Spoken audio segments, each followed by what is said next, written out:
Welcome back to Ask Allison. Here's today's question. Everything about referrals overwhelms me. How do I build a steady, diverse stream of referral sources? How do I manage my caseload when I'm full? How do I decide when to refer clients out who don't fit my niche? I love this question because I feel like it sounds like you're at the very beginning, but you're thinking about the future. So this is good. Before I get into the answer, I would like to thank our sponsor, TherapyNotes. I've talked about them for years. You probably know their features by heart by now, but here's what really sets them apart. First, they genuinely care about your experience. It's not just about troubleshooting. They actively implement user-suggested features like therapy search, secure messaging, clinical outcome tracking, and their AI notes feature Therapy Fuel. Everyone at TherapyNotes believes in the product and wants you to love it too. Plus, they're independently owned, which means no venture capital and no pressure to prioritize investors over customers. This independence allows them to keep prices fair, to focus on innovation, and to prioritize customer experience. With over 100,000 therapists already on board, they've proven you don't have to compromise success for quality. If you're ready to see for yourself, try TherapyNotes free for 2 months with the code ABUNDANT at therapynotes.com. So this is such a good and very real question. Being anxious about referrals is common, whether you're brand new to private practice or you've finally hit that golden sweet spot where referrals are coming in steadily, maybe from a colleague, a clinic, or even a single agency. It is tempting to settle in, to ride the wave, to stop thinking about marketing or networking. I mean, who wants to do more when what you're doing is working? There's a certain amount of scaling back you can do, but if all your referrals are coming from just one place, that is a fragile foundation to build a private practice on. So I'll tell you a quick story. A therapist I know got completely booked in just a few weeks because a local behavioral health agency lost their only testing psychologist, and they needed someone like yesterday. He stepped in, he did great work, and boom, he had a thriving business almost overnight, which sounds really ideal, right? Except that agency was never going to go without an in-house psych forever. And when they finally hired someone new, the referrals stopped, just like that.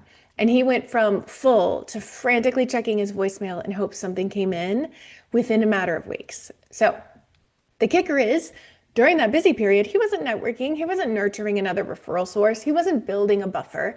And when the first faucet turned off, there was nothing to catch him. And I have seen this happen in so many ways. When someone relies solely on a friend who's a case manager at a local organization, and then that friend moves.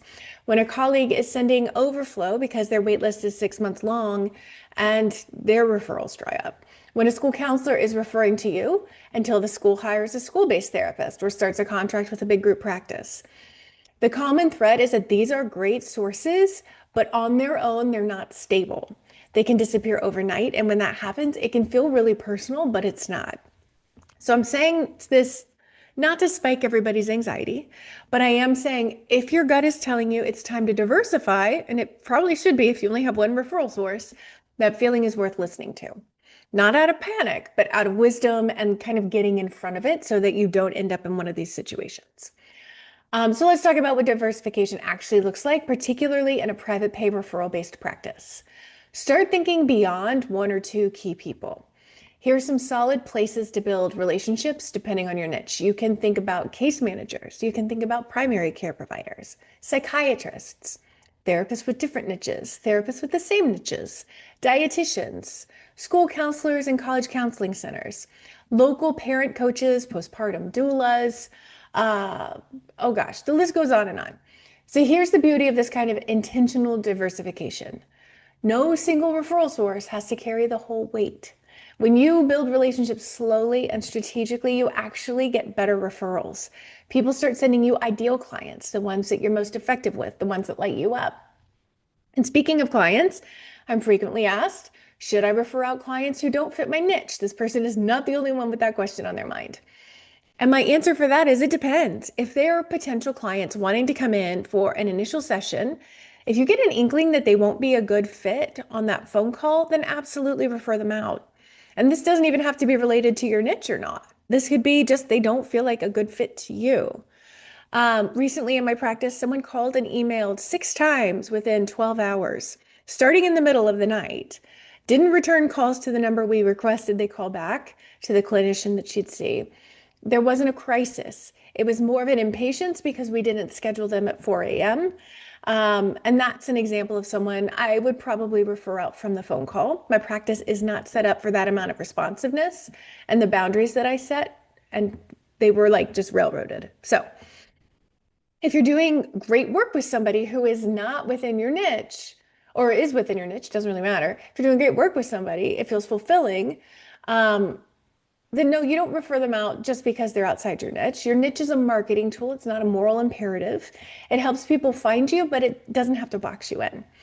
If the work you're doing feels draining, if you're not doing your best work, if they aren't making progress, you find yourself dreading those sessions, whether they're in your niche or not, it is okay to refer them out. It's not just okay, but it's ethical and smart because we want them to get better. It's within most of our codes of ethics that we are making sure our clients are progressing. We're not just sitting in stasis with them. Now, let's flip the coin. What happens when the phone is ringing, when you're full or you're close to it? When should you stop marketing? Should you ghost your referral network? The short answer is no. You can slow down. When you're full, that's actually the best time to get strategic. This is the moment to look at your referral data, to start thinking like a business owner, not just a therapist. Who's sending you the most clients? Are they sending your ideal clients or a mix? Which referrals are turning into actual bookings? Take note. You have a couple options here. If you have a smaller caseload when you're full, you're well connected, you have the bandwidth. You can continue to receive those referrals from these folks and send them to other therapists you know do great work. Then your referrers continue to refer to you without interruption. If you don't have the bandwidth for that, then let those top referrers know you're full right now, but you're happy to stay on their radar and keep them updated when spots open up. Speaking of being full, make it really clear everywhere if this is the way you're going to go. Put it in your voicemail, in your website, in your email autoresponder, your Psychology Today profile. You can put currently full or next openings in October if you know your timeline. The level of clarity protects everyone's time, including yours. Now let's talk about another situation I hear all the time. People say they're referring to me, but I'm not getting any new clients. This can be so frustrating, especially early in your practice when every potential referral feels like gold. So what's going on? There are a few possibilities. The first is timing. The person they referred just isn't ready to reach out yet. Or maybe they did feel like they were ready, but they got busy or anxious, or they talked themselves out of therapy altogether. This happens. Number two, you're not top of mind. They gave out your name, but also 3 or 4 others. And that's why clarity and connection matter. We want people to remember you. That's where your real strong niche messaging and follow-up comes in.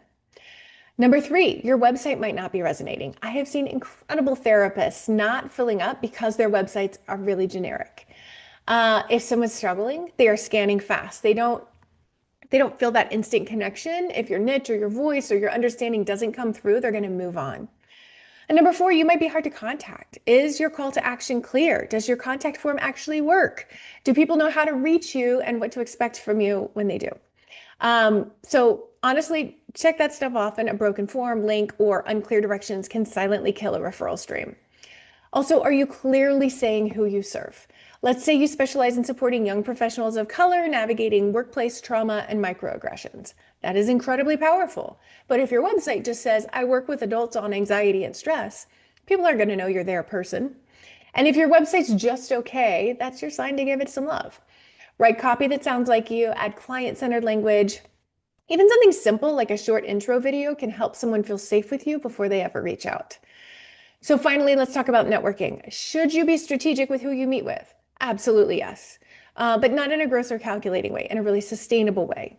Start with therapists in your niche who are full. They're getting calls they can't take. If you're clear about who you help, you'll stand out as the perfect fit for their overflow. Reach out to therapists who serve adjacent populations. Even if they don't work on your exact niche, they might still be seeing people who need your work. Like if you're a sexual trauma therapist, get with couples therapists. Networking is not about collecting business cards. It's about building relationships and community. Yes, it takes time. And yes, sometimes you'll go months before a connection bears fruit, but consistency and clarity always pays off. So let me land the plane here. Don't depend on one referral source, even if it's working great right now. Keep refining your niche and making your message clear. Build genuine, intentional relationships. Make it easy for people to refer to you and even easier for clients to reach you. And when you're full, don't disappear. Stay present, keep the lines open, protect your time and your reputation. You've got this. And if it feels overwhelming, that's okay. It just means you're building something real and you're learning. If you want help organizing all of this, your referral strategy, your niche messaging, how to keep your caseload full without feast or famine panic, DM me the word party or click the Abundance Party link in the show notes. We have all of that laid out in there. This week's free worksheet is how to not hate networking, since I mentioned networking a fair amount. And I know a lot of you feel really lost or repulsed by the idea. DM the word sheets and I'll send that to you. You don't have to figure out any of this alone.